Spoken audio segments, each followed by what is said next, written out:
మీతో 2 నిమిషాల కార్యక్రమం ఖురాన్ యొక్క సందేశం. ఈ రోజున మనము 3వ అధ్యాయం నుండి ఖురాన్ నుండి 91వ వాక్యాన్ని తెలుసుకుందాం.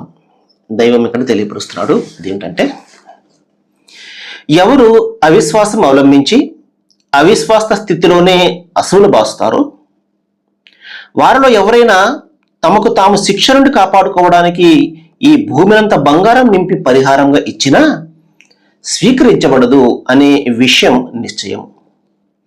ఇలాంటి వారి కొరకు బాధాకరమైనటువంటి శిక్ష ఉన్నది. ఇంకా వారికి సహాయం చేసేవారు కూడా ఎవరు ఉండరు. మహాశిలరా, ఇటువంటిది ఒక వాక్యాన్ని మనము గతంలో తెలుసుకోవడం జరిగింది.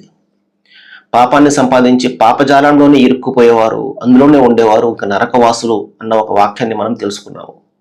అటువంటిది మరొక వాక్యం ఇక్కడ ఏమిటంటే, దైవం తెలియపరుస్తున్నాడు, అవిశ్వాసాన్ని అవలంబించి అవిశ్వాస స్థితిలోనే చనిపోతారు.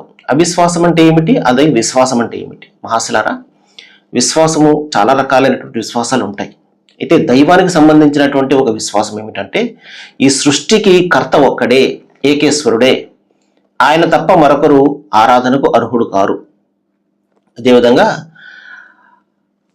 ఆయన గుణగణాలు, ఆయన శక్తి సామర్థ్యాలు, ఆయన ఉనికి, ఆయన హక్కులు, వీటిపై స్పష్టమైనటువంటి అవగాహన కలిగి ఉండడం, ఇది దైవానికి సంబంధించినటువంటి ఉత్తమమైనటువంటి దైవ భావన.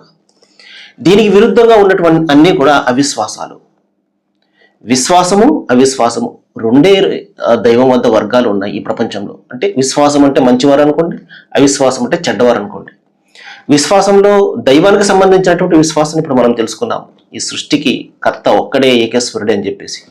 మహాశిలారా, ఇంకా ఈ జీవితంలో దైవము అనేక రకాలైనటువంటి అవకాశాలు ప్రజలకు, జనానికి ఇస్తూ ఉంటాడు. తన ఉనికిని గుర్తించి అనేకమైనటువంటి అవకాశాలు కల్పిస్తూ ఉంటాడు. మరి మనిషి తన బుద్ధిని, తన జ్ఞానాన్ని తట్టి లేపి వాటి గురించి ఆలోచన చేశాడా, సత్యం అతనికి తేటతెల్లమవుతుంది. అలా కాకుండా గుడ్డిగా అతను వ్యవహరించినట్లయితే జీవితం ముగిసిపోతుంది, కానీ ఆ జీవితకాలంలో తన యొక్క సృష్టికర్తను అతను గుర్తించలేడు. అటువంటి వ్యక్తుల గురించి దైవం ఇక్కడ ఏం తెలియపరుస్తున్నాడు అంటే, ఆనాటి శిక్షను తప్పించుకోవడానికి భూమి అంత బంగారాన్ని వారు ఇచ్చినప్పటికీ కూడా, వాస్తవానికి భూమి అంత బంగారాన్ని ఎవరైనా సంపాదించుకోగలుగుతారా? కాదు.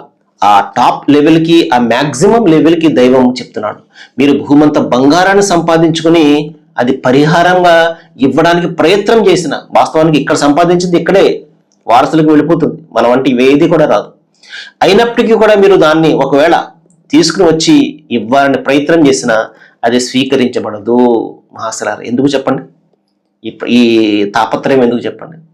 దైవం అటువంటి శిక్ష నుండి మనల్ని రక్షించుగాక. సర్వేజన సుఖినో భవంతు. Thank you.